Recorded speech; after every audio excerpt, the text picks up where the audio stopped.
Dia para quem vai assistir esta aula pela manhã e boa tarde para quem vai assistir à tarde, e claro, boa noite para quem vai assistir à noite. Nós temos hoje a segunda aula sobre avaliação a partir da matriz de referência chamada de Enem. Quero lembrar a vocês que nesta aula de hoje nós vamos tentar entender um pouquinho dos critérios de correção da redação do Enem, que é o grande exame de avaliação do ensino médio e também hoje o grande vestibular deste país. A redação do Enem, como vocês viram, desde 1998, ou seja, desde a primeira prova, 98, com aquela música do Gonzaguinha, que pede uma dissertação e, consequentemente, uma dissertação argumentativa, como proposta de ordem social, científica, cultural, política ou filosófica. Na redação do Enem, serão avaliadas ou são avaliadas as 5 competências da matriz do Enem. Aquelas 5 competências que caracterizam a matriz do Enem, vinda lá dos PCNs, da LDB, daqueles projetos educacionais da década de 80 e 90 no país. E outra coisa importante também é que a nota global da redação é dada pela média aritmética das notas atribuídas a cada uma das 5 competências, para fechar 1000. E as 5 competências avaliadas na redação do Enem são as mesmas avaliadas na parte objetiva da prova, traduzidas agora para uma situação específica, que é a produção de um texto. Estou aqui, inclusive, com a camisa que divulgou este livro, que vocês já conhecem, chamado de Escrever de Verdade, Prática de Produção Textual, que eu estou usando ao lado deste livro, do Senado, que vocês também já conhecem, e posteriormente vou usar este aqui, quando for falar de ENAD, que é um livro sobre avaliação mediadora, mas isso é assunto de outro momento. Voltemos, portanto, ao exame que avalia o ensino médio no Brasil, e que também serve de entrada para universidades públicas, em especial as federais, bolsas, ProUni, até mesmo estudar no exterior, como é o caso, por exemplo, de Coimbra. Então, voltando para o Enem, nós queremos, inclusive, lembrar para vocês, que na aula passada nós apresentamos o primeiro tema de redação do Enem, 1998, que foi inspirado, vamos chamar assim, numa música ou num trecho de uma música, o que é, do Gonzaguinha. Eu queria só começar lendo como foi o comando dessa redação de 98 e depois comparar com o de 2000, para a gente perceber como o Enem vai evoluindo a partir dessa preocupação com as competências, com as habilidades, com a matriz de referência e por aí vai. Então veja só o que é que diz. Você já tem o texto, eu não vou mais ler o texto do Gonzaguinha. Vocês já ouviram também a música. Eu vou ler só o comando da prova.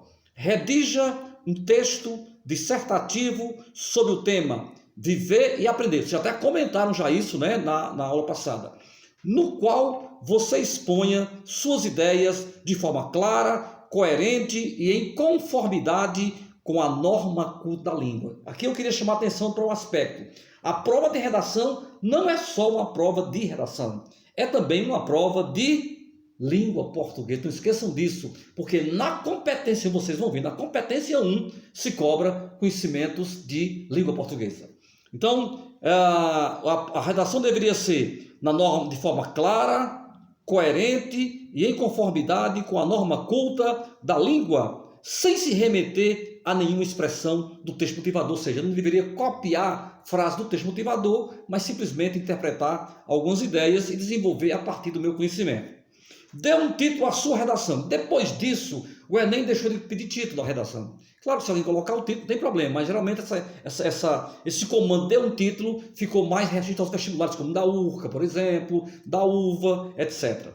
Dê um título à sua redação, que deverá ser apresentada à tinta e desenvolvida na folha anexa ao cartão resposta. Isso aqui foi a prova número 1 do Enem em 1998. Muito sucinta, muito enxuta, sem muito detalhe, ainda sem aplicar, né, a matriz de referência do Enem, que vamos relembrar hoje para vocês aqui, mas você já tem também lá no grupo da disciplina, né? Você já tem lá essa matriz. Mas vamos lembrar agora qual foi o tema do segundo Enem. É claro que não vou comentar todos os temas aqui, é impossível, não dá tempo, né? No segundo Enem, o tema foi cidadania e participação social. E aqui, nesse segundo exame, em 99, o Enem, né? Ou seja, o Instituto Nacional de Estudos, né, em Pesquisa Educacionais, Anísio Teixeira, que elabora o Enem, comanda o Enem, organiza o Enem, né, já acrescentou um elemento, uma outra palavra. Ele fala aqui não mais só em fazer uma redação dissertativa, ele já pede aqui uma dissertação dissertativa argumentativa, né? Ou seja, aquela em que o candidato deve levantar questões e defender e comprovar o seu ponto de vista, né? Aí apareceu aqui nessa prova de 98 mais um elemento, ou mais um comando. Ao desenvolver o tema proposto, procure utilizar os conhecimentos adquiridos ao longo de sua formação. Por que isso? Porque vocês já viram que o Enem é o exame que avalia o ensino médio. Então, automaticamente, o que ele diz aqui? Que a prova de redação, que a prova do Enem quer saber os conhecimentos que você adquiriu ao longo de sua formação. Como o ENAD vai tentar fazer isso também, de forma menos explícita até, né, com o nível superior. Depois de selecionar, organizar e relacionar os argumentos, fatos e opiniões apresentados para defender seu ponto de vista, porque é argumentativa a dissertação, elabore uma proposta de ação social. Outra novidade, né? Aqui nesse comando, os elaboradores já colocam como se fosse um projeto de um texto. Eu seleciono, eu organizo, eu relaciono argumentos, fatos e opiniões. Eu faço uma relação de fatos e de opiniões, e dessa relação eu vou tirar aqueles que são imprescindíveis, são fundamentais para introduzir, desenvolver e concluir o meu texto. Outra novidade no comando dizia que ao concluir a redação, o candidato deveria apresentar uma proposta de ação social. Mais na frente isso vai ser mais especificado, mais detalhado, né? E inclusive vai gerar até polêmicas depois, porque havia alguns no comando final da redação do Enem, né, na competência 5, havia proibições, né? Ou seja, o candidato não deveria fazer certas determinações, ou usar certas palavras, ou defender algumas ideias que seriam anticonstitucionais, por exemplo, né? Então, isso aqui é o quê? Em um ano, você já nota que houve uma evolução na prova do Enem, que inicialmente era só o exame que deveria avaliar o nosso ensino médio. E eu queria agora passar para 2000. Eu peguei 3 anos do Enem, né? Em 2000, começou a surgir algo que vai ser o perfil do Enem, digamos assim, claro, sempre modificando, sempre ampliando, né? Em 2000, nós tivemos, veja só, em 2000, nós tivemos o primeiro texto da antologia da prova de redação, foi o artigo 227 da Constituição Federal Brasileira. Então, percebam, em 2000, a prova de redação do Enem começa citando um artigo da Constituição Federal. Eu já falei para vocês, sempre deve haver um alinhamento entre a Constituição, a LDB, os PCNs, a BNCC, a prova do Enem, a prova do vestibular. Por quê? Porque esses comandos eles estão articulados com a lei maior, ou no caso a Constituição, ou no caso, por exemplo, a LDB, que também faz referência à lei maior que é a Constituição. Então, aqui uma novidade, né? Em 2000, o primeiro texto da antologia traz o seguinte trecho, que é o artigo 227 da Carta Magna Brasileira. Diz o seguinte: é dever da família, da sociedade, do Estado, assegurar à criança e ao adolescente, com absoluta prioridade, o direito à saúde, à alimentação, à cultura, à dignidade, ao respeito, à liberdade, à convivência familiar e comunitária, além de colocá-los a salvo de toda forma de negligência, discriminação, exploração, crueldade e opressão. Esse foi o primeiro texto da antologia do Enem 2000, ou seja, a Constituição é chamada para dizer para o adolescente, para o jovem candidato ao Enem, né, que existe uma lei no país, uma Constituição ainda jovem, né, a nossa Constituição ainda é jovem, digamos assim, né, mas já traz o quê? Traz elementos fundamentais. Está aqui, por exemplo, o direito à saúde, né, o direito à vacina, o direito à alimentação, o direito à educação, o direito à dignidade, o direito ao respeito, o direito a todas as formas possíveis para se conviver numa sociedade democrática. Então, esse foi só o primeiro texto da antologia. Então, o segundo texto já foi um cartoon, chamar assim, né, do Angeli, que é um cartunista brasileiro, Angeli. Então já trazia um diálogo entre um adolescente de rua com um adolescente de rua, um criticando que o outro estava em Papai Noel, né? Depois, se isso é verdade, vai dizer que mãe existe, fazendo uma crítica, né, ao abandono desses meninos que não conhecem pai, nem mãe, nem família, né, nem protetor, nem nada, né? Então havia esse cartoon, né, ou essa charge do Angeli. Foi o segundo texto. Já o terceiro texto foi uma notícia de jornal chamado A Gazeta, do dia 9 de junho de 2000, mesmo ano do Enem, né? Portanto, a prova foi elaborada bem logo depois, né? A prova era em outubro e a notícia é de junho, né? Então foi bem próxima da elaboração da prova do Enem. Diz o seguinte a notícia: esquina da Avenida Desembargador Santos Neves, com Rua José Teixeira, na Praia do Canto, área nobre de Vitória, Espírito Santo. AJ, 13 anos, morador de Cariacica, tenta ganhar algum trocado vendendo balas para os motoristas.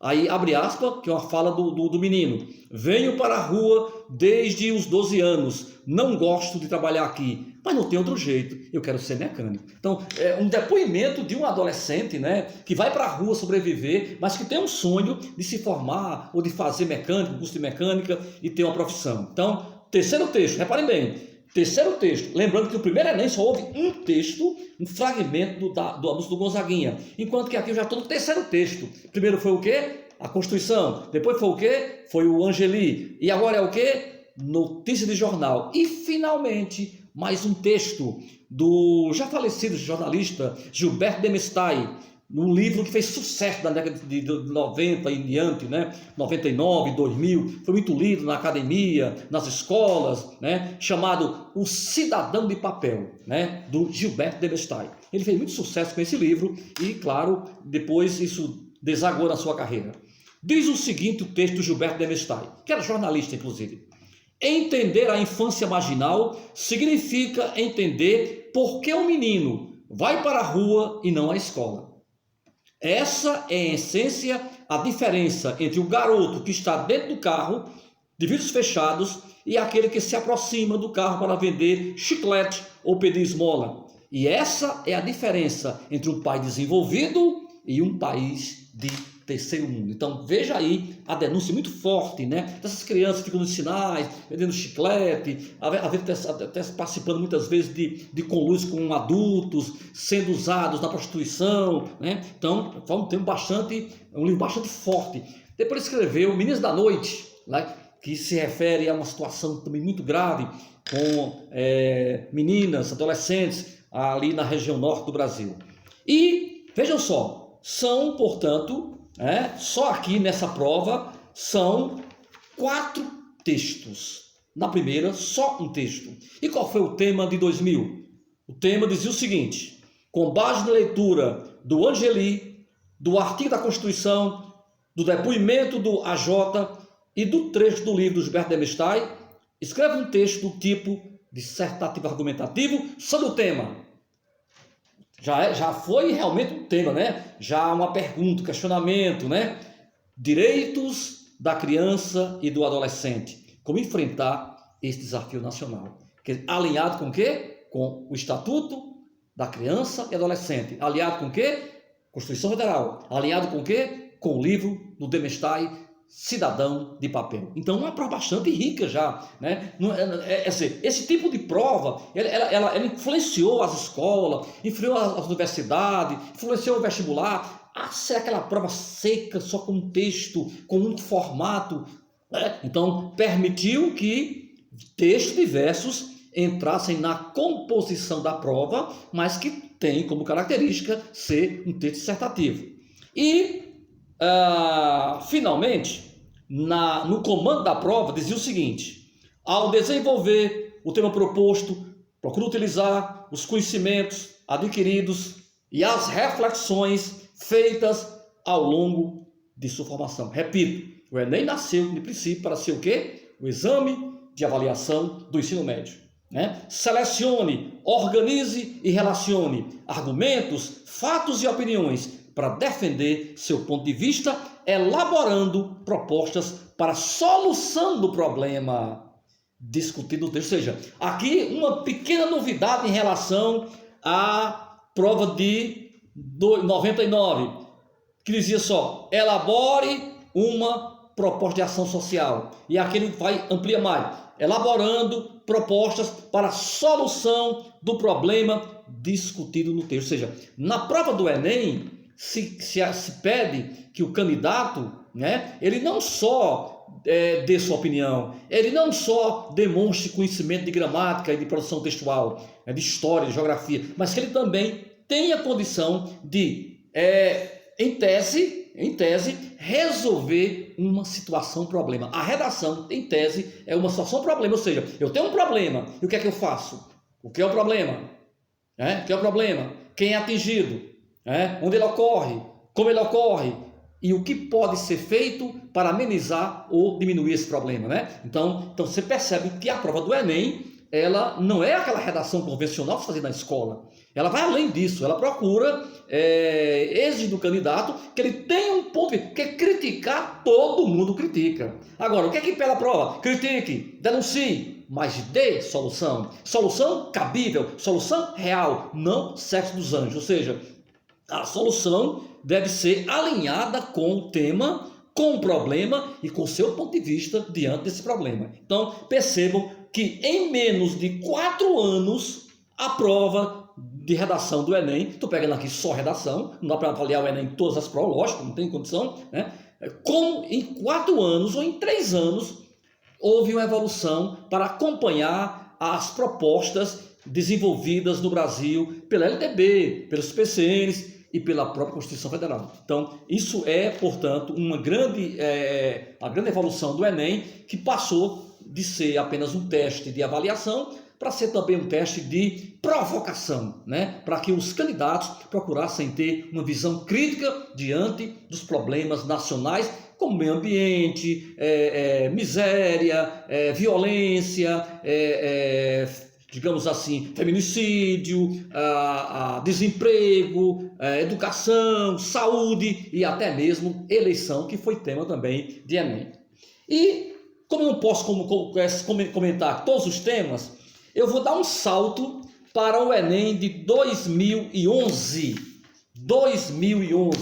E para isso eu vou pedir aqui a ajuda desse livro que vocês já conhecem, né? Já conhecem o autor, já conhecem o livro, não vou mais apresentá-lo, porque nesse livro nós temos a proposta de 2011, já para mostrar também a evolução dos temas em relação aos primeiros temas. Todos temos bons, claro, alguns foram criticados, alguns foram surpresos, como por exemplo aquele tema da lei seca no Brasil que ninguém esperava no Enem, parecia uma chama de vestibular, né? Enfim, mas vamos nos ater a 2011 para depois falarmos das competências da redação do Enem.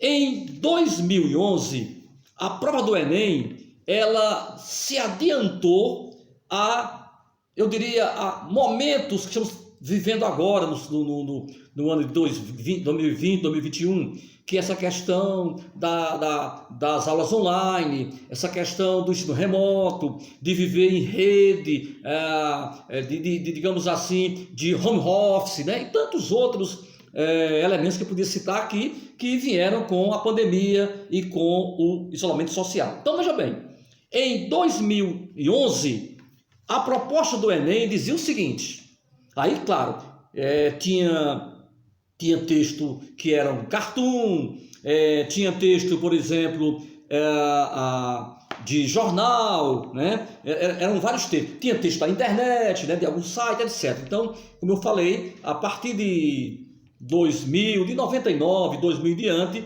né? Geralmente a prova do Enem tem mais de um texto. E pode ser um texto jornalístico, um texto de uma música, pode ser um texto de um livro de literatura, pode ser de um livro de ciência, de história, né? Então a diversidade de tipos textuais ou de gêneros textuais, a diversidade comparece bem na prova de português, língua portuguesa e redação do Enem, né? Para falar só da nossa área específica aqui. Então veja bem, 2011, para poder passar para as competências, diz o seguinte: com base na leitura dos textos motivadores, não é para serem copiados, digamos assim, né? Seguintes, e dos conhecimentos construídos ao longo de sua formação, redija um texto dissertativo argumentativo. Até aqui tudo bem, né? Tudo como a gente já vinha observando. Em norma culta da língua portuguesa. Então, reparem bem, a prova de redação do Enem começa cobrando norma culta da língua portuguesa, com todo respeito às normas adloquiais, né, a gíria, aos provérbios, né, mas é claro que na prova de redação vai ser cobrada, não só do Enem, do ENAD, de uma seleção de mestrado, de doutorado, você vai escrever da norma culta. Então é bom ficar de olho nesse aspecto, né? Tanto que nesse livro eu trabalho redação de vestibular, redação de Enem, de dissertação para mestrado e também para doutorado, ou seja, eu me preocupo em mostrar que a dissertação ela começa na escola, vai para o vestibular, vai para o Enem, vai para a universidade, você faz um artigo, faz um TCC, né? E claro, depois seleção de mestrado, doutorado e até mesmo seleção para a URCA. Quando eu fiz seleção para a URCA, minha primeira prova que foi uma dissertação falando da obra de Mário de Sá Carneiro. Antes da aula, eu tive que provar que tinha conhecimentos de produção textual. Não só eu, todos os cursos fazem seleção e a primeira prova na URCA, na UFC, na UES é uma dissertação, claro, dentro da área do candidato, ok? Muito bem. Então, o que é que diz aqui a prova de 2011? Que o candidato deveria escrever um texto dissertativo argumentativo na norma padrão da língua portuguesa, sobre o tema Viver em Rede no século XXI, os limites entre o público e o privado. Então, aqui já vinha aquela questão dos excessos da internet, de você colocar o que você quer, de você atacar, de se defender, de acusar, de polemizar, de postar, de colar, de fazer print, né? Então, de repente, inclusive, foi preciso se criar no Brasil uma legislação que foi chamada inicialmente de Lei Caroline Dickmann, né? Que foi uma atriz que foi prejudicada e foi até a justiça pedir proteção, né? E daí veio essa lei, né? Que teve esse nome popular, Caroline Dickmann, né? Mas quando isso aqui foi discutido, ainda estavam com esse problema de uma legislação específica para crimes de internet, né? Apresentando proposta de conscientização social que respeite, isto aqui não existia nos primeiros Enem, né? Talvez houvesse isso de forma sublinhar, né? Mas aqui já está bem claro, já a partir de Enéms anteriores, né? Que respeite os direitos humanos e as leis do país. Selecione, organize e relacione de forma coerente e coesa argumentos e fatos para defender seu ponto de vista. Então, esta foi a prova de 2011. Então, eu mostrei aqui para vocês a prova de 98, foi a primeira, a prova de 99, a de 2000 e a de 2011, para vocês perceberem a evolução, né, dos temas e da prova de redação do Enem, que é o exame de avaliação do ensino médio, mas também o grande exame que vai selecionar candidatos para o ensino superior, especialmente das federais brasileiras, mas também vai servir para ProUni, bolsas, né, e outras formas de ingresso e de participação no nível superior. Muito bem, mas a grande novidade do Enem, quando eu falo do Enem como um todo, é porque o Enem tem uma matriz de referência. Dali vão surgir questões, temas, provas, estilos, formatos e até mesmo a avaliação. Então, como eu estou falando para alunos de letras, eu vou me ater às competências da prova de redação, que você pode levar também para a prova de língua portuguesa e para outras provas, porque as competências, ou melhor, a matriz de referência do Enem vale para qualquer disciplina, para qualquer prova, mas aqui por uma questão de tempo e de coerência, né, a gente vai se ater à matriz de referência do Enem dentro da prova de língua portuguesa, em especial da prova de redação. Vamos lá. Primeira competência. Então, eu sempre digo aos meus alunos, eu sei que na universidade a gente não tem muito contato a cada semestre com, por exemplo, a gramática tradicional. Eu sei, claro que é outro momento, mas eu sempre digo para os alunos, não deixem de lado uma boa gramática, não deixe de lado um bom livro, porque você vai precisar para poder corrigir redação, para poder dar uma aula, para poder tirar uma dúvida, participar de um concurso, uma seleção. Então, o Enem ele começa enfatizando a importância do candidato, e aqui eu falo do Enem, eu falo aqui da dissertação do mestrado, da seleção de doutorado, da seleção de concurso público, da prova de concurso público não só na nossa área, mas em outras áreas do conhecimento aqui no Brasil, né? Então ele fala da importância do candidato dominar a norma culta da língua escrita. Repito para vocês, né? Eu aceito todas as formas de comunicação. Às vezes até um provérbio é muito mais interessante e comunicativo do que um texto muito frio, muito padronizado, né? Mas no caso da prova de redação, né, desses setores que eu falei para vocês, é importante dominar isso aqui. Vamos lá. O que seria a primeira competência da matriz de referência da prova de redação do Enem? Demonstrar domínio da norma culta da língua portuguesa. O que é isso? Gramática, meus amigos, gramática. Aqui vai pedir, por exemplo, pontuação, ortografia, concordância, regência, colocação pronominal, ênclis, próclise, que ninguém usa, mesóclise, né? Aqui você vai se preocupar com vocabulário adequado, sem giz e coloquialismo. Aqui vai se pedir precisão, clareza, objetividade e evitar rebuscamento. Portanto, a primeira competência, a competência 1 da matriz de referência do Enem para a prova de redação, é praticamente o conhecimento daqueles capítulos da gramática que vocês estudaram no ensino médio e para o vestibular, ou aí até mesmo em algumas cadeiras que vocês estudaram aí, né?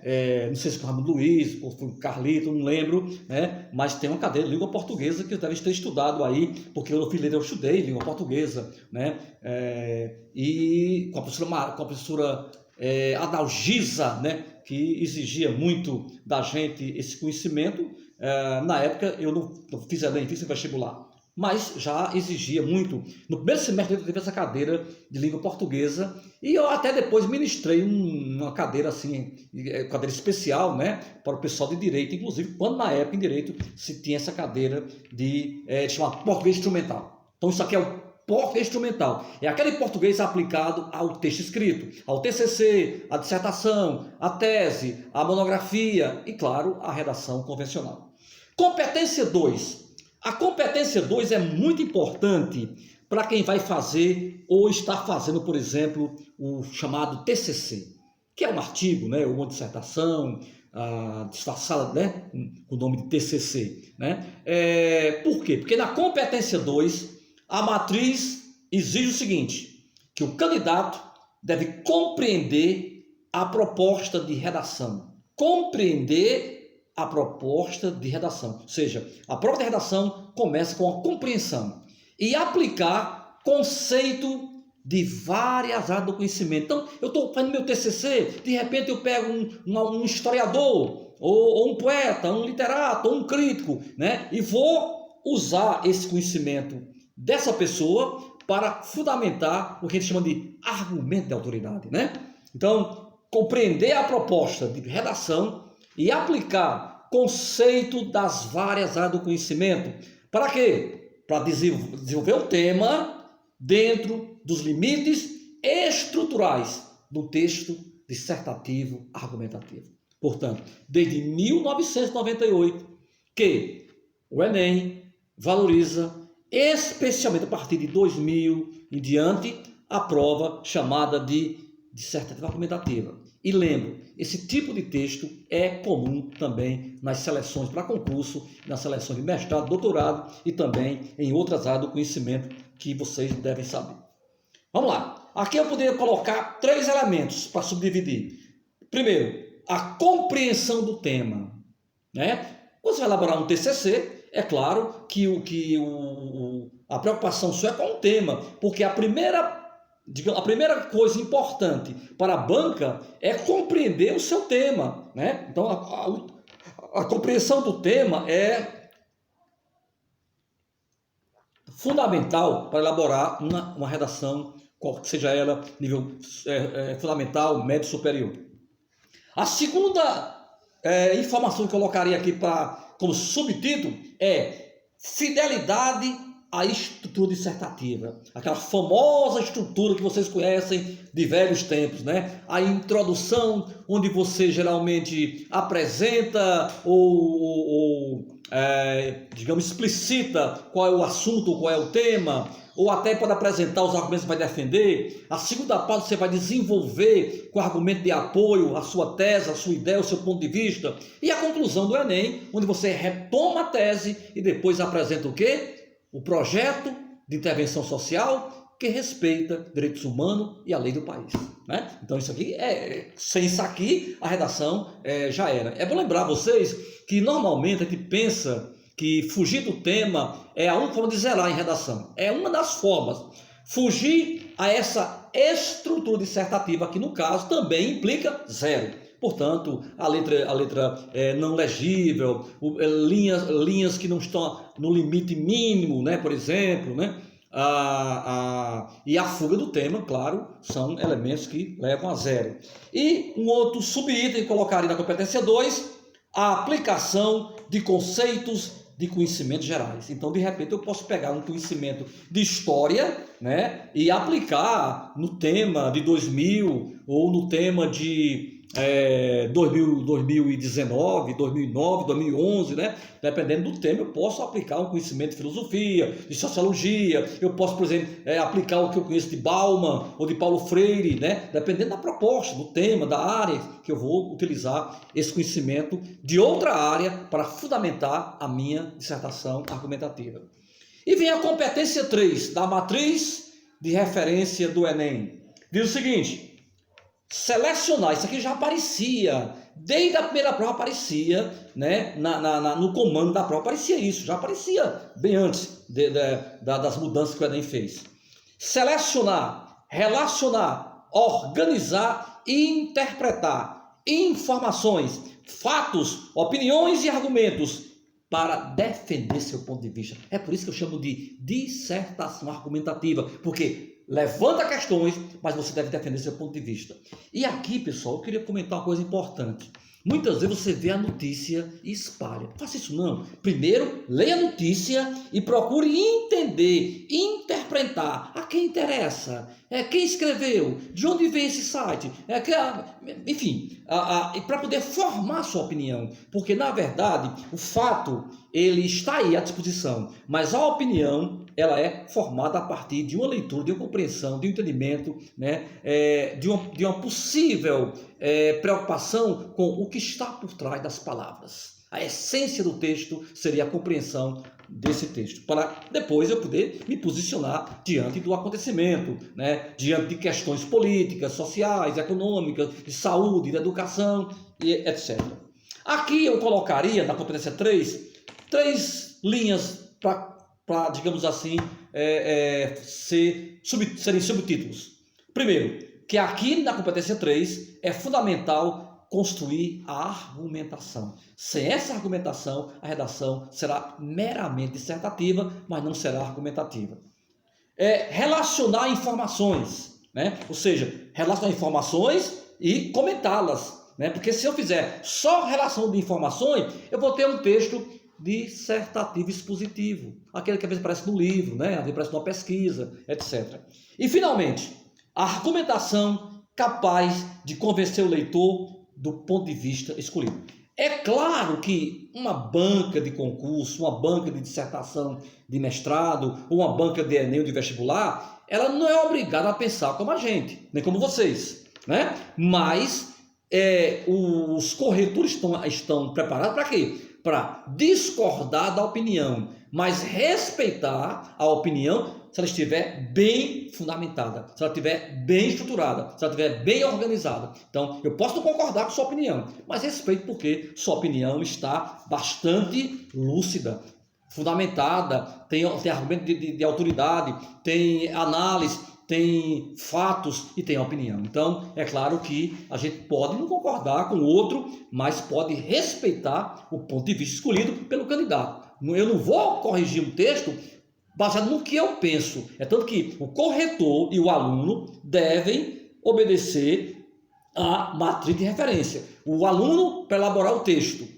ou responder à prova, e o corretor para aplicar essa matriz na correção. Ele não pode fazer uma correção a partir do seu ego, né? da sua arrogância, né? Porque ele não é isso. Ele tem que aplicar o que está na matriz. Ele não pode fazer uma correção, digamos assim, a sua imagem e semelhança, mas sim a imagem dessa matriz que vocês estão vendo agora. E vem a penúltima competência, que é a competência 4. De novo, eu pergunto a vocês, cadê a boa gramática? Né? Cadê a boa gramática? Cadê um bom livro? Um bom livro pode não ser uma boa gramática, mas se ele for bem escrito, ele pode até ser melhor do que a boa gramática. Né? Então veja só aqui, competência 4. Olha que aqui vem de fato a parte de redação técnica, prática, que também deve muito à língua formal, né? Demonstrar conhecimento dos mecanismos linguísticos necessários para construir a argumentação. Quais seriam esses elementos? Vou citar alguns. Usar sinônimo para não repetir demais palavra, sinônimos, usar reiteração, que é uma confirmação, repetição, conectivos, conjunções, variando para não repetir também a mesma, né?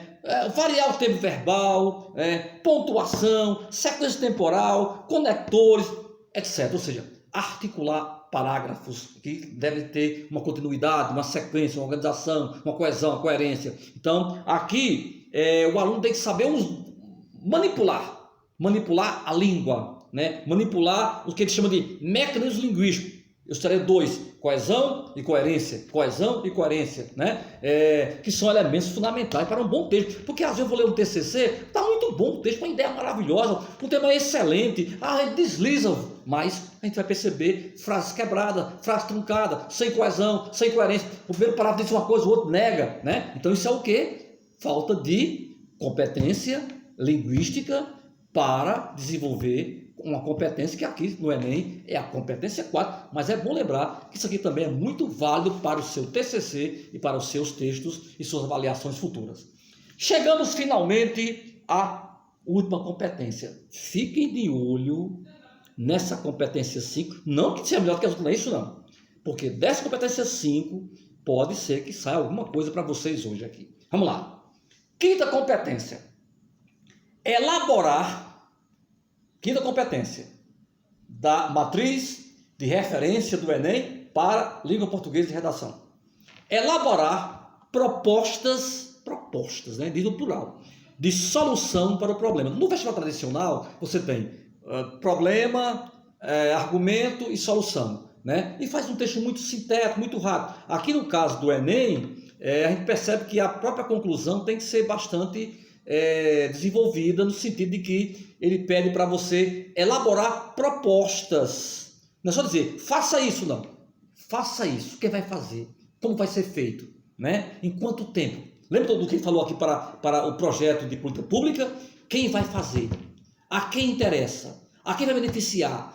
Vou levar quanto tempo? Onde vou fazer isso? Então, aquilo que você usou lá naquele projeto, essa semana tem resultado, essa semana sai resultado, fumacinha está subindo aí, viu? Para saber o resultado de vocês.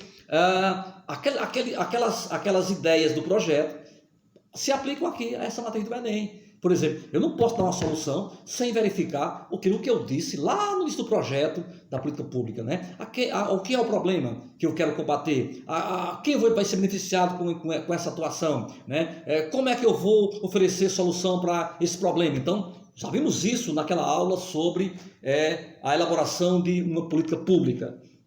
Elaborar propostas de solução para o problema, respeitando os valores humanos e considerando a diversidade sociocultural, que também veio aparecer depois. Né? Primeiro surgiu a lei do país, depois direitos humanos, e depois se ampliou também para diversidade sociocultural. Então, respeitar a cor, respeitar o modo de vestir, respeitar a música que a pessoa gosta, respeitar o time que a pessoa torce, respeitar o curso que o outro fez, né? Então, essa diversidade do Brasil tem que ser colocada em prática, não é só uma questão de discurso.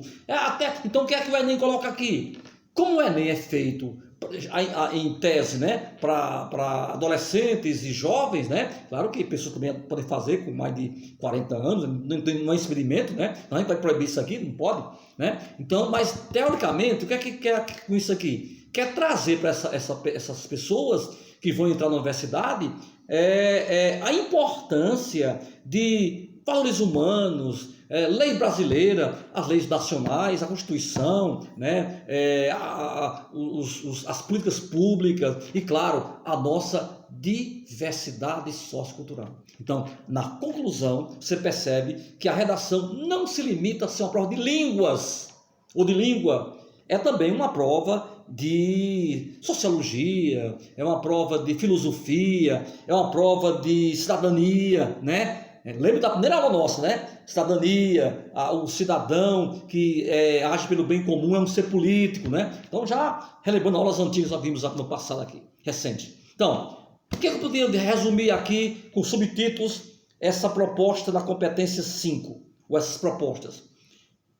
O conhecimento do aluno no texto deve demonstrar o interesse pela transformação social, né? Ou seja, aquilo que não está bem, melhorar. E o que está bem digamos, ampliar ou avaliar e continuar mantendo isso aí. E outra coisa importante aqui, como subtítulo, eu vou chamar de intervenção cidadã. Lembre que se você pegar o primeiro Enem, mas em especial o segundo e o terceiro, o Enem começa a trabalhar cidadania, solidariedade, direito da criança e adolescente, direitos humanos, política, né? Eles começam a trabalhar essas questões cidadãs. Então, intervenção cidadã. Eu não posso intervir com uma opinião que vá contra os direitos humanos, que vá contra a diversidade sociocultural desse país, né? Então, solidária, viável. Eu não posso dar uma solução magnífica, mas que seja viável, né? Eu não posso dar uma solução espetacular, mas que não seja viável. Então a solução tem que ser pragmática, tem que ser possível e capaz de solucionar ou amenizar. Existe problema que não dá para você solucionar, você vai amenizar, né? Então, claro que há problemas estão aí desde o início do mundo, né? Vamos chamar assim, mas a gente pode amenizar, a gente pode, em alguns casos, solucionar, tá certo? Então, a sua solução tem que ser cidadã, solidária, viável e capaz de solucionar ou amenizar o problema abordado no texto. Então, às vezes também o aluno dá uma solução muito bonita, mas não contempla o que ele trabalhou no texto, né? Então tem que haver o quê? Uma coesão, uma coerência entre aquilo que eu falei no início, no meio e vou falar no fim. A solução ou as soluções tem que contemplar aquilo que eu trabalhei durante a minha argumentação, durante a minha dissertação. Então, isso aqui é uma forma de você entender que existe hoje, a partir do Enem, uma matriz que pode ser aplicada, inclusive, a outras disciplinas de referência, né? Por que de referência? Para que você possa se basear. Ó, vou avaliar a sua redação, não do jeito que eu quero, não. Né? Não do jeito que Flávio disse, não. Não. Eu vou avaliar a partir de uma matriz de referência do Enem, que é o exame que surgiu para avaliar e melhorar o ensino médio. Então, eu vou corrigir sua redação, meu aluno, minha aluna, a partir não do que eu penso, do que eu quero, do meu egocentrismo. Eu vou corrigir a partir de uma matriz de referência do Enem. Então, eu posso dizer isso para o meu aluno. Né? Eu posso dizer que a sua prova vai ser avaliada com justiça. Por quê? Porque eu tenho aqui um padrão, eu tenho aqui uma Constituição, eu tenho aqui uma legislação, eu tenho aqui uma matriz que surgiu de políticas públicas anteriores ao Enem, né, e que geraram esse exame nacional, hoje bastante concorrido, chamado de Exame Nacional do Ensino Médio, elaborado por um órgão, né, que é o Instituto chamado de INEP, né, que pertence ao MEC e que elabora essa política do Enem, né, inclusive já fazendo, o INEP faz testes, digamos, antecipando o Enem para perceber tipo de questão, dificuldade de questão, né, porque a única prova que pode ter nota 1000 é a de redação. Vou lembrar disso. Por quê? Porque uma prova do Enem, numa questão específica, pode ter um peso, outra, na mesma prova pode ter outro peso. Então, isso é diferente do vestibular tradicional, que tudo vale um ponto, o meu ponto até o fim. Não, no Enem há essa variação, mas tudo a partir, né, dessas competências que surgiram com os PCNs, com a LDB, né, com as mudanças na nossa educação a partir dos anos 80, 90, 2000, e que vão se concretizar de forma específica na prova de redação do Enem. E eu queria agora falar da questão bônus. Olha lá, questão bônus. Muito bem. Eu vou relembrar para vocês a prova, aquela prova que começou a mudar o perfil do Enem e começou a aplicar essa matriz de referência, né, do Enem, né, que, lógico, né, eu tentei aqui resumir para vocês já conhecem com certeza, muitos são professores, né, inclusive, eu queria até lembrar, né, que a gente fala muito em democracia, e uma das coisas que a competência 4 exige do candidato, né, além de questões específicas, como solução do problema, o aspecto solidário, o aspecto da diversidade cultural, os direitos humanos, a lei do país, também é importante que nesse eixo, né, 4, nessa competência 4, se valoriza bastante o Estado Democrático de Direito.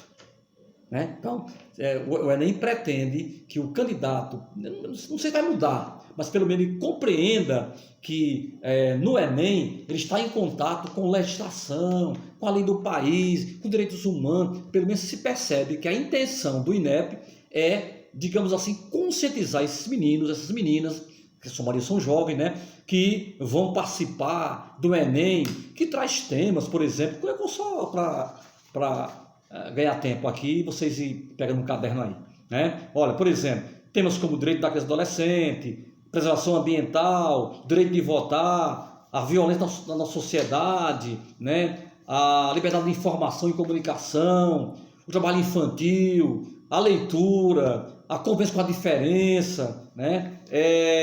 A ética nacional, a dignidade humana, os limites entre o público e o privado na rede social, as imigrações no Brasil, a lei seca, enfim, são o direito da mulher, né? Então são vários temas que, percebam, estão aonde? Na Constituição Federal. Olha lá, direito. Vocês viram, acabei de ler um texto que fala sobre isso, né? Como esse sistema do Enem parece que são tirados da Constituição Federal, ou da LDB, ou de um jornal recente, porque às vezes também o tema ele privilegia o momento que se vive, né? Enfim, são várias convicções que eu queria aqui colocar, mas não dá para falar tudo isso nesse momento. E para ir para a questão bônus, eu queria lembrar que na próxima aula vamos tratar do exame que nasceu para avaliar o ensino superior. Você faz o ENAD quando está prestes a deixar a universidade. Né? Cada ano ele seleciona os cursos que vão ser avaliados, né? É uma prova bem diferente. Vamos comentar essa prova já, pelo menos o exame, né? Não dá para comentar a prova toda, mas vou comentar, por exemplo, porque ele surgiu, qual é o objetivo, demonstrar alguma coisa do ENAD, né? Que é o exame para avaliar o nível superior, né? Como vocês estão. E muitos de vocês fizeram vestibular para entrar no nível superior.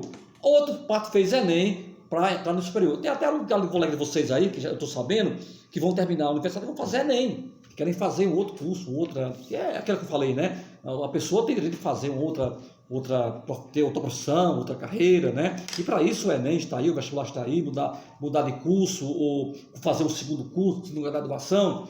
Tudo isso faz parte dessas mudanças que ocorreram no Brasil a partir da LDB e também, agora mais recentemente, da BNCC, que é a Base Nacional Curricular, no ensino médio, né, e no ensino fundamental. Mas que tudo isso que eu estou falando aqui é para mostrar que vem de um processo construído a partir das lutas democráticas, né, do Estado de Direito, da Constituição, da LDB e tantos outros momentos importantes da nossa cidadania e do nosso Estado Democrático de Direito, que eu espero que continue sendo, especialmente agora que estamos prestes em outra eleição. Vamos lá. Vocês ouviram e vocês têm no nosso grupo da disciplina as 5 competências que eu li para vocês hoje na aula para mostrar o que a gente chama de matriz de referência do Enem, que é uma forma de você avaliar a redação do Enem sem ser dogmático ou, digamos assim, egocentrista. Eu vou corrigir do meu jeito, é como eu quero e vai ser assim. Não é assim que funciona, né? Não é assim que funciona, né? A gente funciona como? A redação deve ser corrigida pelo padrão. A UCA tem um padrão que a gente chama de EGT, que é Escrita, Gramática e Texto, né? É uma redação mais comedida, né? Mais fechada, né? Mas em alguns momentos a gente já percebe que a própria UCA, a UES e outras universidades que não adotam o Enem já procuram adaptar um pouco mais a prova ao modelo do Enem, porque o Enem é para ficar. O Enem já está aí desde 98 e a tendência é ele continuar, independente de governos, de vontade de governos. O Enem está aí para ficar, porque ele é o quê? É fruto de uma política pública, e vocês sabem o que é política pública, como é que ela funciona, como é que ela nasce, né? Vamos lá. Questão bônus. Eu gostaria que vocês lessem o trecho da Constituição Federal que eu li na aula de hoje. Vou repetir. Eu li para vocês hoje o artigo 227 da nossa Carta Magna, né, que fala dos deveres, principalmente dos deveres em relação à criança e ao adolescente. Então, vou pedir a Adriana que coloque no nosso grupo a prova completa a prova, viu, Adriana? A prova de 2000 do Enem. 2000 do Enem. E só como curiosidade, não vou cobrar essa outra prova, pode colocar também, para mostrar a evolução da prova do Enem, pode colocar também, Adriana, a prova de 2000, deixa eu ver o que eu quero aqui, deixa eu ver qual é que eu quero. Vamos lá, Adriana. Eu quero que você coloque também 2011, aquela que fala da internet, né? Então, só como para perceber, vocês têm a de Gonzaguinha, que é de 98, eu peço que ela coloque a de 2000, que é para a questão bônus, e a de 2011 só como curiosidade para a gente perceber essa evolução da prova do Enem, em especial a prova de redação, né? Que vocês viram que é uma prova de atualidade, que é uma prova de redação, que é uma prova de língua portuguesa, né? Enfim, é uma prova bastante diversificada, muito rica por sinal. Alguém questiona, claro, a gente está aqui para colocar um ponto de vista, mas alguém pode discordar da avaliação do Enem, até porque a avaliação é assunto deste livro aqui, ó, né? A avaliação mediadora da Jussara Hoffmann, que eu vou falar um pouquinho dela na aula sobre o ENAD. A avaliação sempre polêmica, mas tem que haver uma avaliação. Agora, claro que não pode ser fechada, um único modelo, um único formato, né? Já a LDB preconiza isso. Bom, então, resumindo, a gente vai colocar a prova de 2000 do Enem de redação, a prova de 2011 de redação, para a gente já ter 3 provas, a primeira, a terceira e a de 2011, para a gente perceber essa evolução do Enem em relação a formato, temas, etc. Bom, questão bônus. Vocês vão ler a prova de 2000, que eu li hoje aqui na nossa aula, e vão se preocupar com o artigo 227 da Constituição que aparece nessa prova. Vocês vão ler a prova completa, né? Mas vão se preocupar, vão marcar, vão destacar, né? Vão fazer o print do artigo 227 da nossa lei maior que aparece na prova de 2000. O que é que eu quero que vocês façam? Relacionem esse texto com uma das competências da matriz do Enem que eu apresentei hoje. Então, tem 5 competências. Escolha aquela competência que tem maior diálogo com esse texto.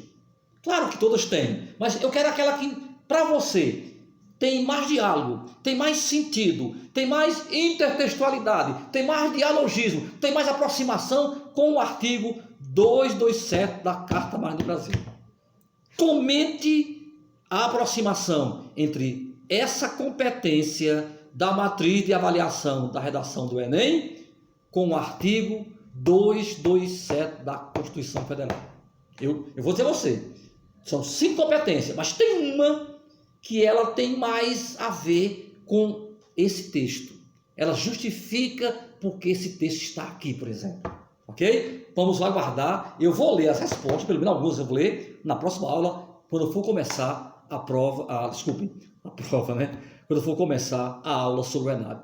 Ok? Muito bem, Adriana, não esqueça de postar essas provas e reveja as competências. Revejam a avaliação do Enem e procuremos tentar encontrar alguma coisa de inovadora, digamos assim, democrática ou justa na avaliação do Enem, se é que a gente pode falar em justiça plena e total, mas pelo menos a gente pretende chegar lá um dia. Então, muito obrigado e lembramos que essa semana, a qualquer hora, está saindo o relatório no Aluno Online com a primeira nota de vocês, a AV1. Boa sorte a todos e até a próxima aula.